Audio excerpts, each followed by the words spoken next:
เบ้าร้ายเนี่ยมีแต่เบ้าเท่านี้แหละน้อยนึงจะหายอีก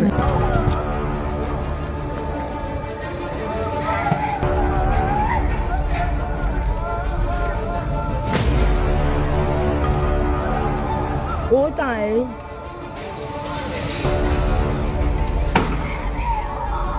ป้าดิเด้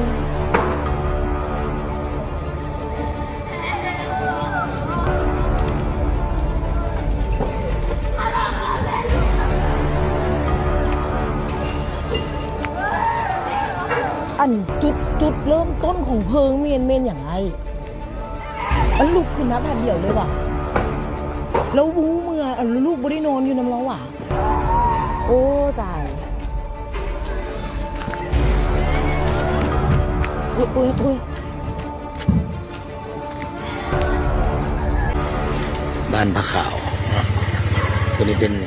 ศูนย์ความงามเราตัวนั้นเป็นเหือนเราเนาะเหือนเราเป็นเมียเสียชีวิตอยู่ในฮะยังบ่ทันได้ออกมาหัวเราเป็นลมเนาะรถกู้ภัยมาเอา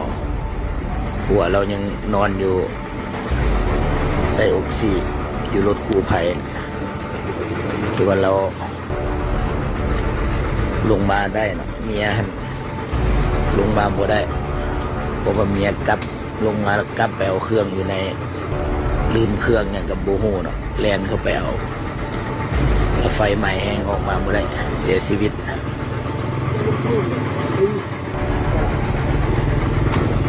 ขณะนี้นี่ไฟสงบแล้วดับได้ละใครแต่ลูกแล้วลูกมีลูก2 คนลูกกันไปก็ไม่ตู้ไปนอนยามพี่น้องอยู่ทางงอนว่าซะลูก2 คนเมียเสียชีวิตแต่ผัวก็คือว่าแล้วเนาะตกใจเดินหลังง่ายมันอึดอั้นตันใจที่เราบ่สามารถเบ้าออกมาให้ทุกคนฟังได้ฮะนะค่อยว่าทุกคนก็คือสิอึ้งค่อยกันยังอึ้งอยู่ตั้งแต่อ่านข่าวแต่มื้อเช้ามาหาก็ได้ลูกอาบน้ำสิไปซอกกินข้าวถ้ามันเป็นตามที่ทุกคนคิดหรือเฮาคิดฮะนะพระเจ้าโคตรอีตนคนเป็นแม่โคตรอีตนครอบครัวโคตรอีตนผู้เสียชีวิตเลยได้ต้องมาเจอเหตุการณ์แบบนี้พระเจ้าลองคิดเบิ่งคบกันมาฮักกันมาจาก10 ปีสร้างสาบุกบืนน้ำกันมาคนที่ว่าเคยผ่านทุกผ่านสุขผ่านกินดุกกินซิปกินดิบกินซุกน้ำกันมาจังซี่นะแล้วมาเปลี่ยนจังซี่นะพระเจ้าค่อยว่าเอาง่ายๆเลยเด้อคันมันฮักกันแท้เนาะมันบ่มีมือที่3หรือว่าบ่มีอีหยังมานะมันเฮ็ดใจยากเด้พระเจ้ามันเฮ็ดใจยากอีหลีขนาดค่อยผิดกับแฟนค่อยแบบ 2-3 มื้อแยกกันนอนแล้วค่อยก็ยังเฮ็ดใจบ่ได้ค่อยก็ยังแบบพยายามให้เขากลับมาจังซี่นะอันนี้อยู่น้ำกันมีลูกน้ำกันมีครอบครัวน้ำกันแล้วอันนั้นไปบ่ฮอดปีสามารถสร้างครอบครัวใหม่สามารถแบบไปมั่นไปเอียงได้ที่ผ่านมานะก็เห็นแบบเห็นอยู่งานเห็นอยู่ก็คือว่าสดใสดีแบบเราสดใสได้ก็ยังดีใจกับเราที่ว่าเราน่าจะผ่านเอียงได้นะความหมายความคิดเฮาตอนนั้นเนาะเฮาก็บ่ฮู้แล้วมาเบิ่งข่าวมาคิดไต่ตองมาทบทวนแล้วค่อยว่ามันบ่แม่นเนาะพวกเจ้าอีตุ่นแม่เราเนาะห้องให้เสียใจทุกมื้อแล้วที่มันอึดอั้นตันใจที่เราบ่สามารถเบ้าออกมาให้ทุกคนฟังได้ฮะนะ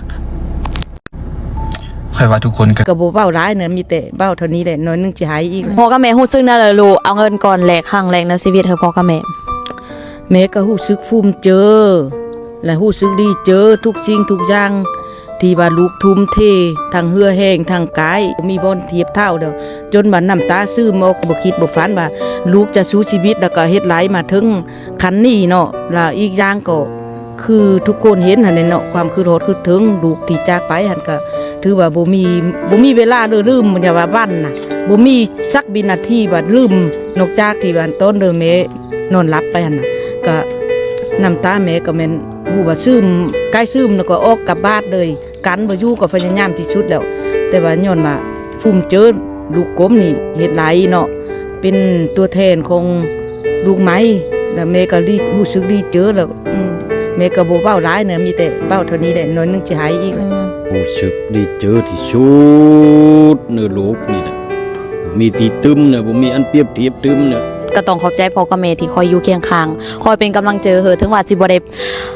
สวยในทางหาเงิน แต่ว่าก็สวยในทางแบบจิตเจอ อันนี้ก็เป็นสมบัติอันล้ำค่าได้หลายคนก็ว่าสู้คนเดียวจักสิสู้ไปเพื่ออิหยังเสียนะส่วนสักกงกันนี่ ไปทุกภาพจำความ น้องนี่มาสวัสดีปีใหม่ร้องทำไม โอ้ยอย่าร้องตั้งใจมาให้ความสุขไม่ได้ตั้งใจให้แม่เสียใจ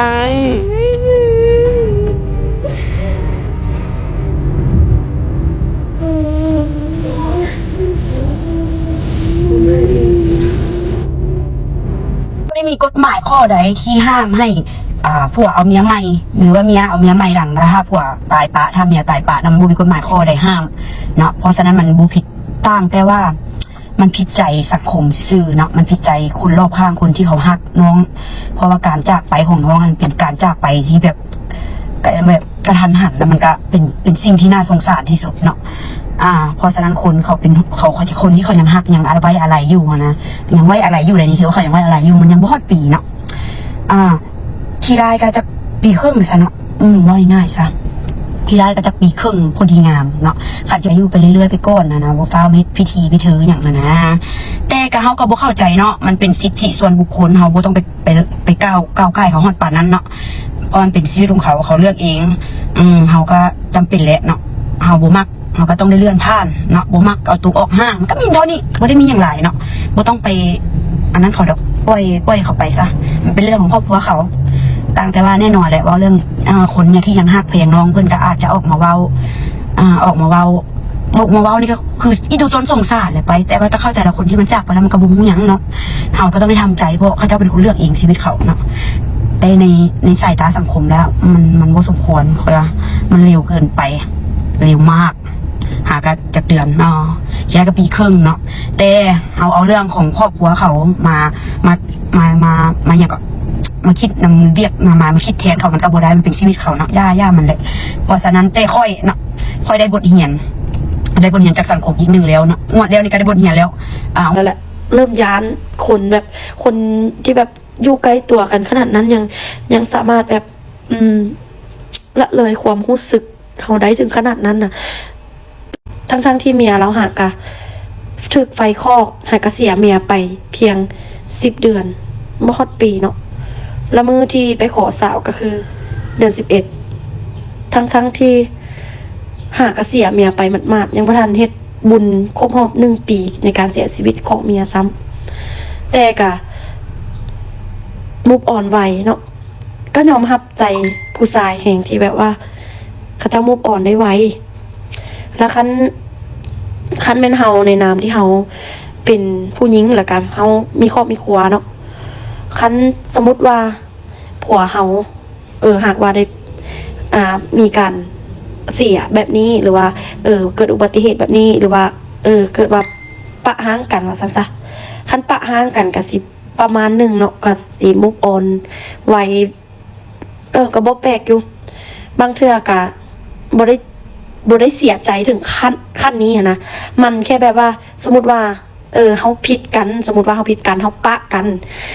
เฮาบ่ได้ฮักกันแล้วอันนี้คือเฮาสิมูฟออนไวกว่าการจากแบบนี้จากด้วยกันจากตลอดชีวิตแบบนี้ด้วยกันยังฮักกันอยู่แต่ว่ามันจากกันแล้วทั้งที่แบบใจยังฮักเฮาบ่ได้ผิดบ่ได้หยังกันแต่ว่าใจเฮายังฮักกันอยู่แบบเฮาเคยมีกันเฮาเคยสร้างเคยสร้างมานำกันเฮาเคยเฮ็ดทุกอย่างร่วมกันมาแบบว่าเคยแบบสร้างฝันนำกันเคยคือเราเนาะก็สร้างแบรนด์นำกันสร้างแบรนด์สร้างศูนย์ความงามอย่างเนาะจากที่ยังบ่เคยมีหยังก็สร้างมาร่วมกันร่วมทุกข์ร่วมสุขมานำกันแล้วมือนึงอีกคนนึงจากไปแล้วคนที่อยู่ทางหลังสามารถมุฟออนได้ไหวขนาดนี้เลยว่าแบบใจผู้ชายสามารถมุฟออนได้แบบไวนะถ้าสมมติเป็นเฮาเนาะก็คือสิมุฟออนบ่ได้แล้วก็บ่คิดซะว่าสิมีคนอื่นได้นะมันแต่ว่าใจคนเฮามันก็บ่คือกันแหละมันก็ ต่างคนต่างความคิดเนาะบางทีก็อาจว่า เขาสิเสียใจไปเฮ็ดหยังเขาสิเสียใจเขาสิไปโศกเศร้าเฮ็ดหยังแบบว่า เราก็บ่อยู่แล้วนะก็สิหาคนใหม่อย่างได้แต่มันก็ไวเกินไปเพราะว่าแบบเมียเพิ่งเสียได้ค่ะนะเริ่มย้านแล้วล่ะเริ่มย้านคน อ่านประเด็นข่าวเบิดมือเนาะเรื่องนี้นะสอนแนวหัวสิจังใดกะยาผู้หญิงเขาเอง ควรหักตัวเอง ควรโฟกัสตัวเอง ควรยั่งยืนตัวเองเป็นหลักให้หลายที่สุด และก็โฟกัสลูกให้หลายที่สุด ถึงผู้ชายมันสิบอกว่าหักเขาตายแทนเขาได้กายาไปเสือมันฉะนั้นเขากลับมาหักตัวเองโฟกัสตัวเองเท่านั้นดีที่สุดเนาะเรื่องที่มันเกิดขึ้นในสังคมทุกมื้อนี้มันก็สอนแนวฮู้ให้เขาเห็นหลายอันหลายแนวฉะนั้นอย่าลืมหักตัวเองเด้อพวกเจ้าเด้อหักคนอื่นแต่อย่าลืมหักตัวเองนำให้หลายที่สุดนะจ๊ะ